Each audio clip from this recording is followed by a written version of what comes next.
काळा मसाला ह्याची रेसिपी म्हटलं तुमच्यासोबत शेअर करावं. तर बघा, आज आम्ही बनवणार आहोत गावरान पद्धतीने काळ्या मसाल्याची रेसिपी. तर बघा, ह्याच्यासाठी घेतलेली आहे सर्वप्रथम मिरची. ही मिरची सर्वप्रथम उन्हामध्ये छान 2 दिवस वाळवून घेतलेली आहे. बघा, अशी तोडली की लगेच तुटते. ही 1 किलो मिरची घेतलेली आहे आणि बाकीचे हे सर्व खडे मसाले घेतलेले आहेत. त्याचे नावं मी तुम्हाला आता सांगते. आणि हे जिरं आहे, हळकुंड, जावेत्री, लवंग, खसखस, दगडफूल आणि हे शहाजिरं आणि हे चक्रीफूल. हे सर्व खडे मसाले आपण 20 मध्ये पण देणार आहे. तर बघा, हे 20 ग्रॅम घेतलेलं आहे. दालचिनी, सुंठ, त्रिफळा, मेथी, हे जिरं आहे, हळकुंड, जावेत्री, लवंग, खसखस, दगडफूल आणि हे शहाजिरं आणि हे चक्रीफूल. हे सर्व खडे मसाले आपण 20-20 ग्रॅम घेतलेले आहेत. तर बघा, हे तीळ आहे, हे तीळ घेतलेलं आहे 50 ग्रॅम. हे धने आहे, धने घेतलेलं आहे पावशर. आणि हे खोबरं घेतलेलं आहे किसून, हे पण घेतलेलं आहे पावशर. आणि हा 1 किलो बारीक चिरून कांदा घेतलेला आहे. तो छान उन्हामध्ये वाळून त्याला करपून घेतलेला आहे. हे पण 1 किलो कांद्याचं बघा, आता हे असं करून घ्यायचं आहे. तर चला तर आपण बघूया आता रेसिपी कशी करायची ते. सर्वप्रथम आपण घेतलेला आहे खसखस. खसखसला आपण बिना तेलाचं असंच कढईमध्ये छान भाजून घ्यायचं आहे. हे बघा, ह्याप्रमाणे थोडे खसखस लाल झाली की लगेच काढून घ्यायची. ह्याला जास्त वेळ लागत नाही. बघा, ह्याप्रमाणे थोडेसे लाल होईस्तोपर्यंत खसखस भाजून घ्यायचे आहे. आणि ह्याच्यामध्ये तेलाचा टिपकाही नाही वापरायचा आपल्याला. सुरुवातीला आपण जे बिना तेलाचे मसाले आहेत ना, ते पहिले आपण भाजून घेणार आहोत. बघा, हे खसखस भाजून झालेले आहे आणि हे आपण एक आता ताटात काढून घेऊया. त्याच्यानंतर टाकायचे आहेत आपल्याला तीळ. बघा, ह्या सर्व गोष्टी छान स्वच्छपणे आपण निवडून घेतलेल्या आहेत. कारण की ह्याच्यामध्ये जाळे आळे असू शकते, त्यामुळे आपण ह्याला काय केलेलं आहे, छानपैकी निवडून वगैरे स्वच्छ घेतलेलं आहे. आता तीळ पण आपल्याला छान लाल होईस्तोपर्यंत भाजायचं आहे. बघा, तिळाचा असा आवाज येत आहे. छानपैकी ह्याला पण आपण आता भाजून घेतलेला आहे आणि ह्याला पण आपण सेपरेटली एका ताटामध्ये काढून घेऊयात. बघा, असं सारखं हलवत राहायचं, त्यामुळे काय होईल, आपलं तीळ करपणार नाही आणि छानपैकी सर्व खमंग भाजला जाईल असा तीळ. आणि ह्याला आपण काय करू, आता एका ताटामध्ये काढून घेऊयात.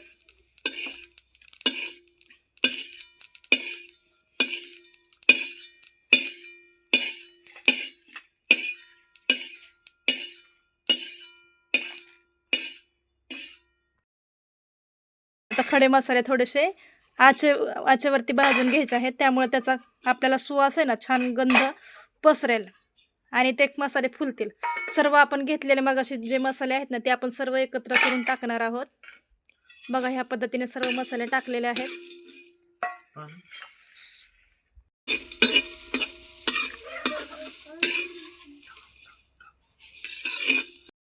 बघा, हे सर्व मसाले फक्त 2 ते 3 मिनिट आपल्याला भाजून घ्यायचा, जास्त भाजायचं नाही. त्याचा सुवास छान येतो आणि सर्व मसाले असे फुलतात, त्यामुळे आपल्याला हे फक्त 2 ते 3 मिनिटं आचेवर गरम केले तरी चालतील फक्त हे मसाले. हे मसाले आपल्याला छानपैकी खमंग भाजलेले आहेत, म्हणजे थोडं 2 ते 3 मिनिटं ह्याला भाजायचं, जास्त भाजून घ्यायचे नाहीत खडे मसाले. हे आपल्याला आता ताटामध्ये काढून घ्यायचे आहेत. बघा, ह्या पद्धतीने आपण ताटात सेपरेटली काढून घेतलेले आहेत मसाले.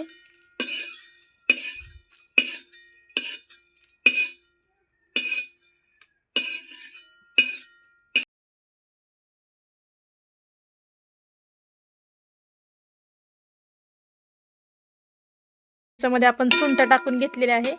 हे सुंठ छान तेलामध्ये तळून घ्यायचे आहे.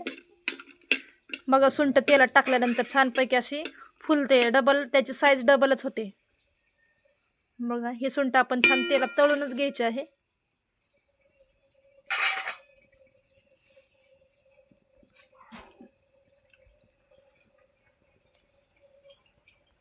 तर बघा, आपलं हे सुंठ आहे ना, हे खूप छान पद्धतीने भाजून झालेलं आहे. आपण एका ताटामध्ये काढून घेऊया.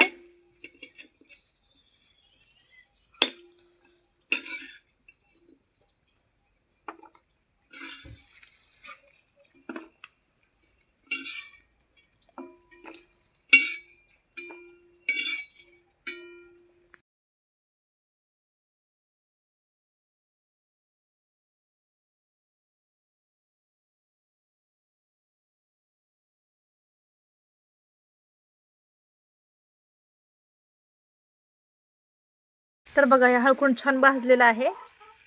त्याला आपण आता एका ताटामध्ये काढून घेऊयात.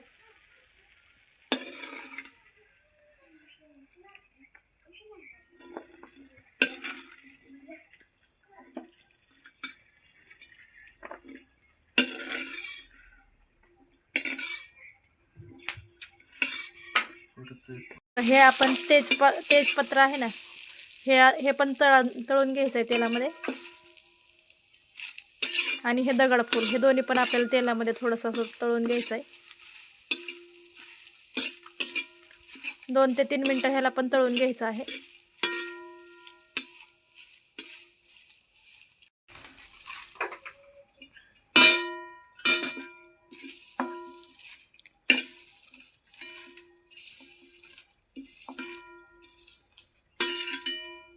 हे बघा हे पण एका ताटामध्ये काढून घेतलेलं आहे. सर्व मसाले आपण एकाच ताटामध्ये टाकायचे आहेत. धने, हे पावशेर धने आपल्याला थोड्याशा तेलावर छानपैकी खरपूस आणि खमंग भाजून घ्यायचे आहेत. धने भाजताना एकसारखं हलवत राहायचं आहे, कारण की धने लवकर करपू शकतात. त्यामुळे धन्याला सारखं असं हलवून भाजवायचं आहे चांगलं.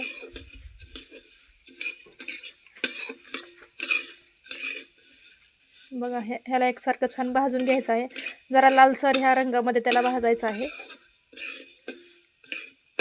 धने भाजण्यासाठी आपण 1 ते 1.5 चमचे तेलाचा उपयोग केलेला आहे. जे शिल्लक राहिलेलं होतं ना मसाले तळून तेल, त्याच्याच तेलामध्ये आपण त्याला भाजलेलं आहे. बघा धने आता छानपैकी भाजत आलेले आहेत आणि धने भाजताना छान त्याचा सुगंध पण छान येत आहे. एकसारखं त्याला हलवत राहायचं आहे, कारण की एका ठिकाणी ते कुठं करपणार नाही याची काळजी घ्यायची आहे. तर बघा आपले धने भाजून होत आहेत. तर बघा हे धने आपण आता काढून घेत आहोत. धन्याला छानपैकी लाल कलर आलेला आहे. तांबूस कलरवरती ह्याला छान भाजून घेतलेला आहे. तर आपण ह्याला आता एका ताटामध्ये काढून घेत आहोत. त्यामुळं खोबरं शक्यतो किसूनच घ्यायचं, त्यामुळं वेळ पण वाचतो भाजायचा पण आणि कुटण्याचा पण.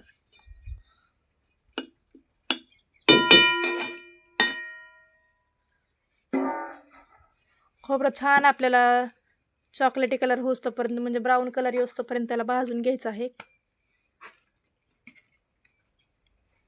तर बघा असं एकसारखं हलवत राहायचं आहे खोबऱ्याला, त्यामुळे ते कुठेही एका जागी करपणार नाही.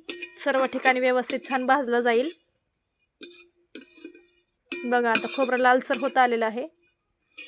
गरज पडल्यावर वरतून आणखी तेल पण टाकू शकतो, कारण की खोबऱ्याला भाजताना तेलाचं थोडंसं प्रमाण लागतं जास्त.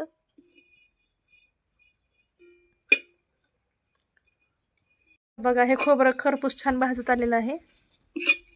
असा ब्राऊन कलर आलेला पाहिजे ह्याला.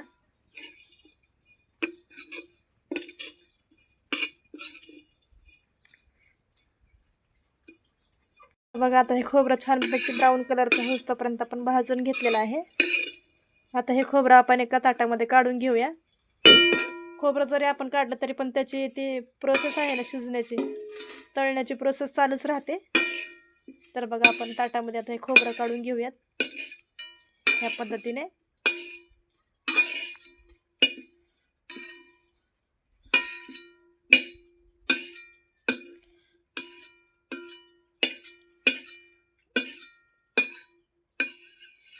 तर बघा आपण आता ही मिरची कढईमध्ये टाकून घेतलेली आहे. ह्याच्यामध्ये आपल्याला तर भाजताना तेल जास्त टाकायचं नाही, फक्त 1 चमचा तेल आपल्याला ह्याला वापरायचं आहे.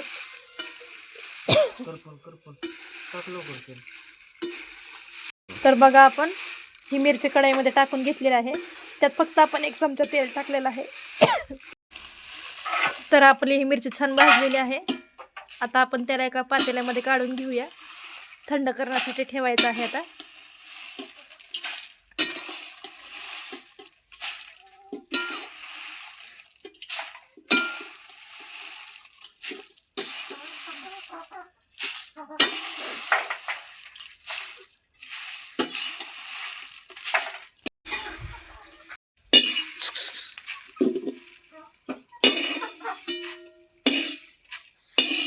बघा हा कांदा आपण करपून घेतलेला होता, पण त्याला अजून थोडासा आपण गरम करून घेऊया, म्हणजे तो छान कडक होईल. कांदा पण छान असा खरपूस भाजला की मसाला छान खूप जास्त दिवस टिकतो. ह्याला आपण फक्त 4 ते 5 मिनिटं आपण भाजून घेऊया असं. हे सर्व मसाले छान भाजून झालेले आहेत. आता आपल्याला ह्याला डंक्यावर कुटण्यासाठी द्यायचं आहे. पण ह्याला सर्वप्रथम छान थंड होऊ द्यायचं आहे. त्याच्यानंतर आपल्याला ह्याला पिशवीमध्ये भरून आपल्याला डंक्यावर हे कुटून द्यायचं आहे. आपल्याला हे कुटण्यासाठी द्यायचं आहे. मिरची आणि धने एकत्र करून द्यायचं आहे. मिरची, धने, खडे मसाले आपल्याला हे सगळं एकत्रच करून द्यायचं आहे कुटण्यासाठी. हे सर्व मसाले हे एकत्रच करून आपल्याला कुटण्यासाठी द्यायचं आहे. फक्त सेपरेटली आपल्याला काय करायचं आहे, हा कांदा आणि हे खोबरं हे वेगळं सेपरेटली आपल्याला बांधून द्यायचं आहे.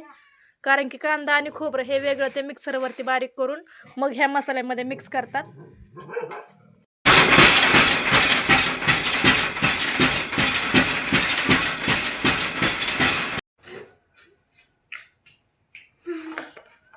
बघा आमच्या पप्पाने कशी वाटून आणली मसाला. आमचे पप्पा बघा मित्रांनो, हा मसाला आता आपण वाटून आणलेला आहे. बघा असा कसा कलर खूप छान आलेला आहे ह्याला आणि ह्याचा सुगंध पण खूप छान येत आहे. तर आता आपण हा मसाला आपण ह्या स्टीलच्या डब्यामध्ये भरून ठेवणार आहोत. व्हिडिओ आवडल्यास लाईक करा, शेअर करा आणि कमेंट करा. बाय.